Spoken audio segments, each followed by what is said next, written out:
আমার মান সম্মান আর কিছু রইল না। আমি পানি সমাজে মুখ দেখাবো কি করে? আমার বাবা মেঘে থাকে, মেঘের পানি।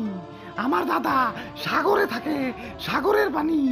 এমন করে আমার বাকি আত্মীয়রা খালে, বিলে, পুকুরে, নদীতে রাখে, এমনকি বিল্ডিং এর টাঙ্কিতেও থাকে। আর আমি হতভাগা, আমার এই রাস্তার মধ্যে থাকা লাগতাছে।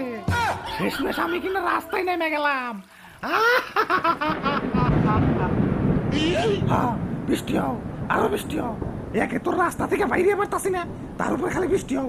আমারে কি রাস্তার এখন স্থায়ী বাসিন্দা বানাইবে নাকি? বাড়িতে সুন্দরী ঝর্ণার সাথে আমার বিয়ের কথা চলতেছে, আমি যে রাস্তায় নেমে গেছি। পানি সমাজে যদি এই ঘটনা লিক হয়ে যায়, হাই হাই রে, বিয়া না আমার ক্যান্সেল হয়ে যাবো। কেউ কি আসো, এই রাস্তা থেকে আমার বাইর করো। বাবা, ভাই রে ভাই, যে বন্যা হইছে আর একটু না সরমলতা সব তো তলিয়াই যাইব। বন্যা হইব না, এটা ঢাস শহর। ব্যাঙ্গে হিসু দিলেই পানি জমা যায়, আর হেনে তো ধুমছে বৃষ্টি। কপাল ভালো তো ছোটবেলায় বাপ মাই হরলিক্স খাওয়াইছিল, নইলে তো বন্যা এখন হাতুর পারন লাগতো। ওরে বাপুরে, কি বন্যাটাই না হইলো। ইয়া রিক্সা না অর্ধেক ডুইবা গেল। ইয়া যাক তাও ভালো, ইয়া প্রাইভেট কারের সে উঁচাই আছি। কপাল ভালো তো আল্লাহ বড় লোক বানায় নাই। বড় লোক হইলে তো প্রাইভেট কার থাকতো। আর এখন এই বন্যার মধ্যে ডুব দিয়ে গাড়ি চালান লাগতো। আল্লাহ যা করে, এ ভালোর জন্যই করে।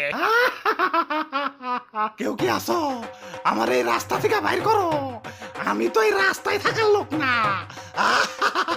ওরে বাপুরে, ইয়া তুমি কেরা? আমি এই পানি সমাজের এক কলঙ্ক, কপালের লিখন। টানা বৃষ্টিতে এই রাস্তায় জমে রইছি। এখন রাস্তায় জমছি ভালো কথা, কিন্তু রাস্তা থেকে তো আর বাইরেতে পারতাছি না। একবার চিন্তা করে দেখো, রাস্তায় নেমে গেছি, মান সম্মান কি কিছু থাকলো? এদিকে ঝর্ণার পানির সাথে আবার আমার বিয়ার কথা চলতেছে। তোমরাই ভাবো, এই রাস্তার পোলার সাথে কেউ মেয়া বিয়া দিব? না, আমার এই রাস্তা থেকে বাইরে তৈব। এই যে ভাই, এই রাস্তা থেকে বাইরানোর কোনো রাস্তা নাই? আছে তো, ওই যে ডেরেন। ওরে বাপুরে, আবার কি হইলো? এটা কি ড্রেন? তার চেয়ে ভালো কেউ শুয়ের ভিতরে যে 2-3 বার রাউন্ড মারি। যে সিপার সিপে, একে তো সিপে, তার উপরে ড্রেনের ভিতরে পলিথিন প্লাস্টিক যে জাম বাজিয়ে দিছে। ড্রেনের ভিতরে তো ঈদের জাম লেগে গেছে। আবার কি জানি রাবারের মতো দেখতে, টান দিলে বলে সি ওয়াটু। খোদা, আমারে ফালাইছো, এই রাস্তার মধ্যে ফালাইছো কেন? মাঠে ঘাটে ফালাইতে, কমসে কম খাল বিল দিয়ে তো বাইরে যেতে পারতাম। দুঃখে আমার বুক ভেসে যায়।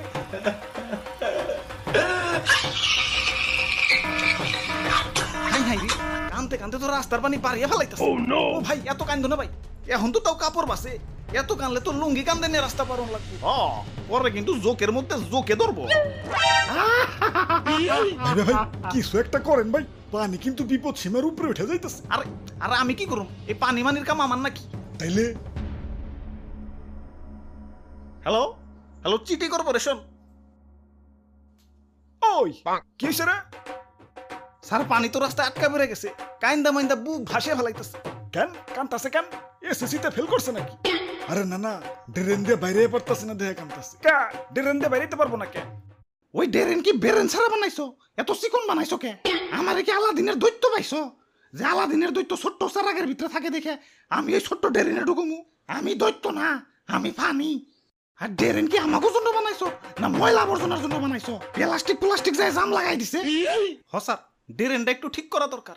পানির সাথে সাথে আমরাও খুব কষ্টে আছি। কত কালার এই লুঙ্গি উঁচা করে চলাফেরা করুম কোন? চিন্তা করো না, সামনে আমাগো মেগা প্রজেক্ট আসতেছে। 2050 সাল নাগাদ ড্রেনের সমস্যা আর থাকবে না। 2050 সাল? এতদিন কি রাস্তায় বহে আমি ভিক্ষা করুম নাকি? এত উত্তেজিত হইও না, খালি ড্রেনের কাম নিয়ে পড়ে থাকলে না, আমার আরো কাম আছে। হ্যালো, কি খাল ভরাট করতে চাও? খালের উপর নতুন মার্কেট দিবে চাও? আচ্ছা ঠিক আছে, অ্যাকাউন্টে হাতে পাঠিয়ে দিও। খাল ভরাট করবি? একে তো ড্রেন ঠিক করার খবর নাই, তারপরে খাল ভরাট করবি? এই তখন লাগে তো রাস্তা থেকে বেরিয়ে পারতাছি না। কোন ড্রেন ঠিক করবি? করমু তো বললাম তো 2050 সাল। এর আগে করবি নাকি? আচ্ছা 45 সাল। আরো আগে? 40 সাল। এর আগে করবি নাকি? আর কমাইতে পারুম না, মাইরা ফেলাইলেও কমাইতে পারুম না। সরকারি কাম তো, বাজেট পাস হইতে টাইম লাগে। তোর কামের খেতাই আগুন, আমার বিয়ে